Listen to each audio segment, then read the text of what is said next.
Butterflies and Gauchos. By February 1832, the sturdy Beagle had crossed the Atlantic and arrived in Brazil. Charles was enraptured as immense blue morpho butterflies fluttered silently around him. Monstrous anthills rose like giant cones from the rainforest floor, and brilliant birds, toucans, green parrots, and cockatiels swooped in glittering flights through the canopy. He collected specimens for his jars: an insect that looked like a stick of dry wood, a moth that could disguise itself as a scorpion, a beetle that could change its colors to match those of a poisonous fruit. In the jungles and rainforest, there was a frightening law: prey or be preyed upon. Darwin observed a long battle between a wasp and a spider, and he watched the fantastic marches of army ants. The ants mowed down anything in their path. Snakes, spiders, lizards, and chameleons attempted to flee at the first sign of an army on the march, but often they failed as the ants, with exact timing, would first break their lines into a circle and then rush in upon their victims. Swarming over a lizard hundreds of times the size of a single ant, they could devour it within an hour. Charles also saw a brutality in humans that was easily as bad as the wars between the species of the rainforest. It was not wasp against spider or ant against lizard, but human against human. It was slavery.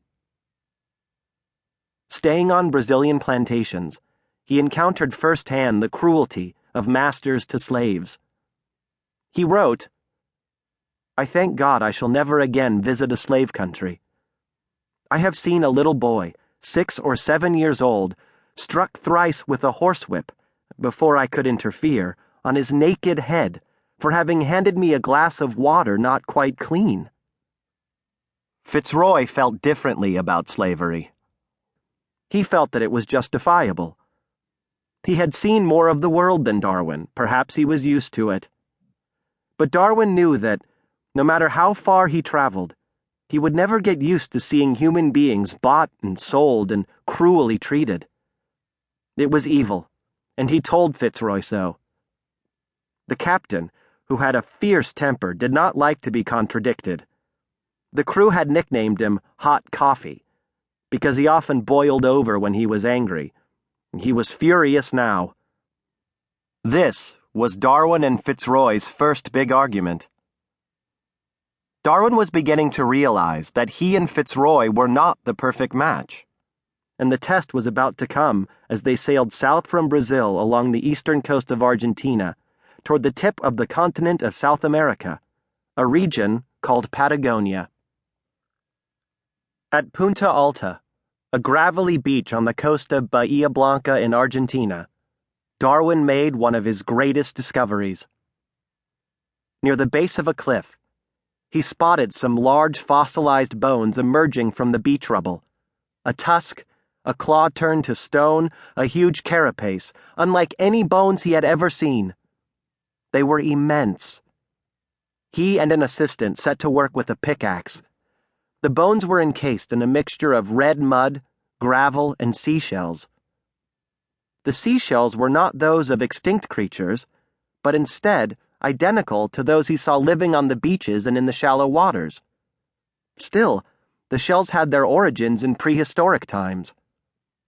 The clams had not died out, but continued to live to the very day that Darwin stood on that beach.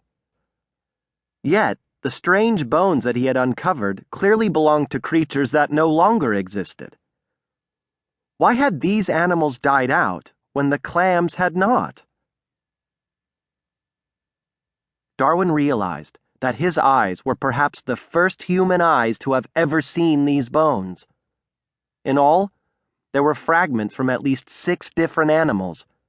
The jawbone of one looked somewhat like that of a tree sloth he had seen in the rainforest, but this one was nearly 8 times larger than its modern relative. The bones of another were similar to those of the burrowing armadillo. Could there be a relationship between the living life form